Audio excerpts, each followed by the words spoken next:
Selamat malam bagi kita semua. Saat ini kita patut bersyukur kepada Tuhan Yesus Kristus yang sudah memberikan kepada kita kesehatan hingga kita dapat bertemu pada malam hari ini. Saat ini saya akan membawakan suatu tips kesehatan yang berjudul hiperglikemia dan pencegahannya. Mungkin Bapak Ibu sekalian bertanya-tanya, apa itu yang dimaksud dengan hiperglikemia? Jadi, hiperglikemia atau kadar gula darah tinggi adalah kondisi ketika kadar gula di dalam darah melebihi batas normal. Kondisi ini sering terjadi pada penderita diabetes yang tidak menjalani gaya hidup sehat atau tidak mengkonsumsi obat sesuai anjuran dokter. Kalau kita ketahui bersama, glukosa atau gula darah adalah sumber energi utama bagi tubuh. Zat ini bisa didapatkan dari makanan seperti nasi, sayur-sayuran, atau buah-buahan. Pada keadaan tertentu, tubuh juga dapat menghasilkan gula dari cadangan energi yang disimpan. Nah, agar gula darah bisa diproses menjadi energi, tubuh membutuhkan hormon insulin untuk memasukkan gula darah ke dalam sel-selnya. Jika proses ini terganggu, kadar gula dalam darah dapat meningkat melebihi batas normalnya. Hormon insulin ini adalah suatu hormon yang diproduksi oleh kelenjar pankreas, khususnya bagian beta pankreas, dan ini berfungsi untuk mengubah glukosa ataupun yang dibutuhkan bagi tubuh menjadi suatu kalori ataupun karbohidrat. Nah, kemudian penyebab hiperglikemia itu sendiri adalah banyak sebenarnya. Ini erat hubungannya dengan diabetes, walau ada juga hiperglikemia yang tidak disebabkan oleh kondisi tersebut.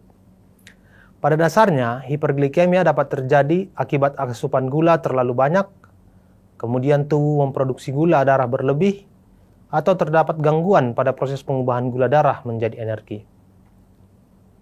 Di bawah ini adalah beberapa kondisi yang dapat menyebabkan hiperglikemia. Yang pertama itu adalah menderita diabetes tipe 1, yaitu kondisi ketika tubuh tidak memiliki insulin yang cukup. Ini biasanya diderita oleh anak-anak ataupun juga bisa bayi umur di bawah 30 ataupun umur di bawah 20 tahun ke bawah.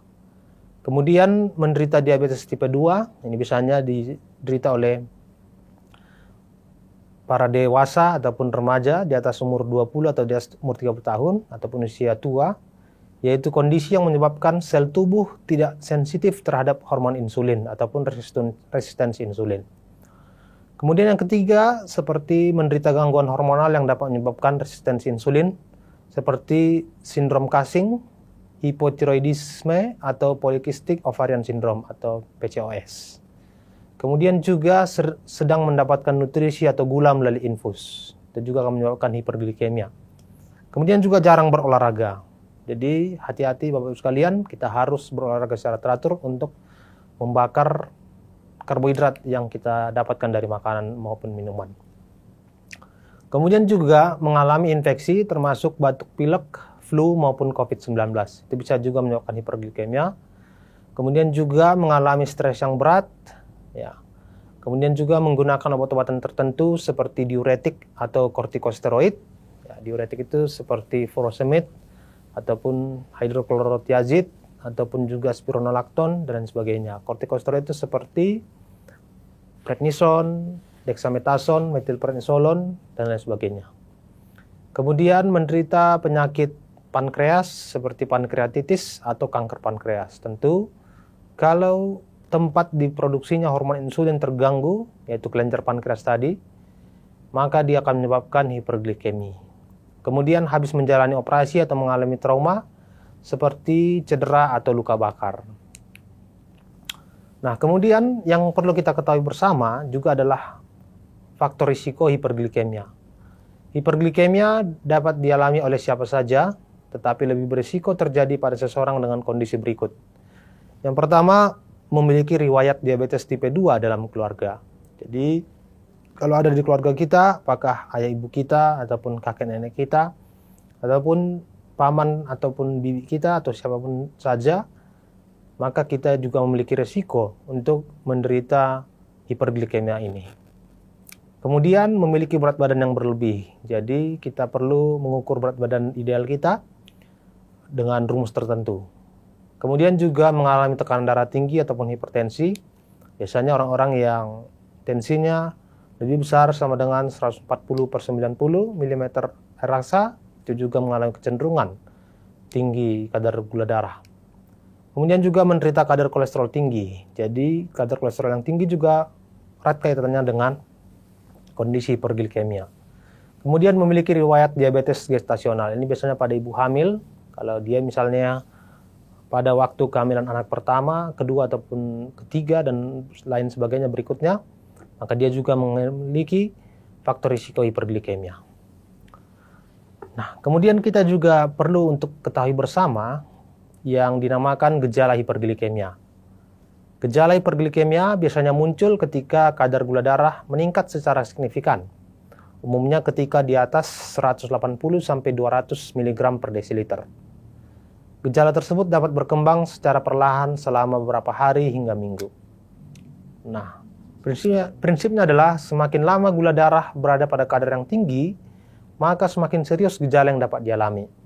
Berikut ini adalah gejala-gejala yang dapat terjadi akibat kadar gula darah tinggi. Yang pertama itu adalah sering buang air kecil, kemudian mudah haus dan lapar, kemudian mudah lelah, kemudian sakit kepala, kemudian pandangan kabur, kemudian sulit berkonsentrasi, kemudian berat badan turun, kemudian keputihan, luka sulit sembuh. Nah, tentu kita bertanya-tanya, Bapak Ibu sekalian, kapan harus ke dokter? Ini lakukan pemeriksaan ke dokter jika Anda merasakan gejala-gejala di atas, terutama jika Anda mengalami diare dan muntah, kemudian demam selama 24 jam, kemudian kadar gula darah tidak stabil atau melebihi 240 mg per desiliter, meskipun telah minum obat penurun gula darah. Selain itu, segera ke UGD atau dokter terdekat jika Anda mengalami nafas berbau buah, kemudian sakit perut, kemudian mual dan muntah hingga tidak bisa makan atau minum apapun, kemudian sesak napas, kemudian mulut kering, kemudian lemas dan lelah, kemudian linglung, kemudian penurunan kesadaran atau pingsan. Nah, diagnosis hiperglikemia ini adalah umumnya kondisi yang menyertai sebuah penyakit. Oleh karena itu, dokter akan melakukan serangkaian pemeriksaan untuk mendiagnosis hiperglikemia sekaligus mencari tahu penyebabnya. Pada awal proses diagnosis, dokter akan melakukan tanya jawab mengenai gejala dan keluhan yang dialami, serta riwayat kesehatan pasien dan keluarganya. Selanjutnya, dokter akan melakukan pemeriksaan fisik secara menyeluruh, serta pemeriksaan kadar gula darah dengan tes berikut. Yang pertama itu glukometer. Pada tes ini, sampel darah akan diambil dengan menusukkan jarum kecil di ujung jari. Kemudian yang kedua adalah pemeriksaan laboratorium. Pada pemeriksaan laboratorium, sampel darah diambil dengan jarum suntik melalui pembuluh darah di bagian lengan atau paha.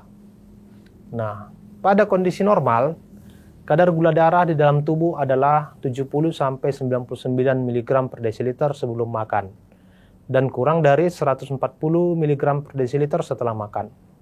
Seseorang dapat dikatakan mengalami hiperglikemia jika pemeriksaan menunjukkan kadar gula darahnya melebihi 140 mg per desiliter.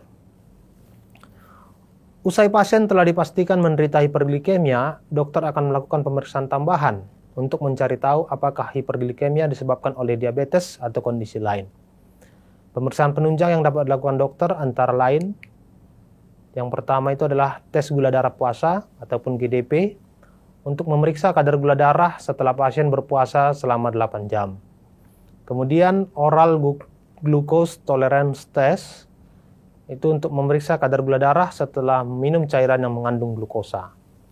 Kemudian tes hemoglobin A1C atau HbA1c untuk memeriksa kadar gula darah pasien dalam 3 bulan terakhir.